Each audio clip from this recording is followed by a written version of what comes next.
কোরবানির ক্ষেত্রে এটা মনে রাখতে হবে, কোরবানি যেন হয় আমার আপনার জিন্দেগি গুনাহমুক্ত অবস্থা।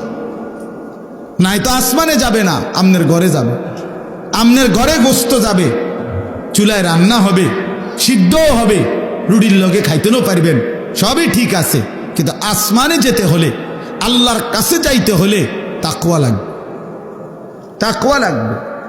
টাকাটা হালাল হইতে হবে। 1 টাকা হারামের টাকা, এটা দিয়া কোরবানি কবুল হয় না।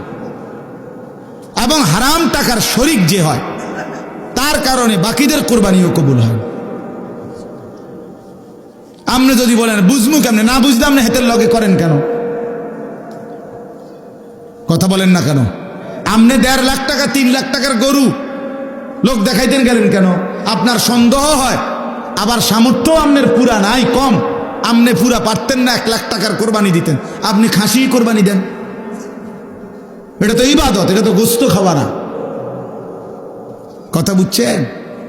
এই জন্য মনে রাখতে হবে, 1 টাকা হারাম টাকা, সুদের টাকা, ঘুষের টাকা, বাজারে ব্যবসা করে ওজনে কম দেয়, তো এ তো ধোঁকাবাজ, এ তো ধোঁকাবাজ। পণ্যের গুণাগুণ 2 নম্বর মালরে 1 নম্বর বলে, 3 নম্বর মালরে 1 নম্বর বলে, এ তো ধোঁকাবাজ, বাটপার। তাহলে এই বাটপারে যে টাকাটা নিল, এটি বাটপারির টাকা না?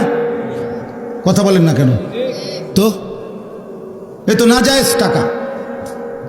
এই টাকা দিয়ে কোরবানি জবাই হবে প্রাণী, গোস্ত জোরসো হইব, ভাতও খাওয়ান যাইব, রুটিও খাওয়ান যাইব, আসমানে যাবে না। কোথায় যাবে না? আসমানে যাবে না, রবের কাছে যাবে না, মালিকের কাছে যাবে না। কথা শক্ত হইল, এটাই সত্য।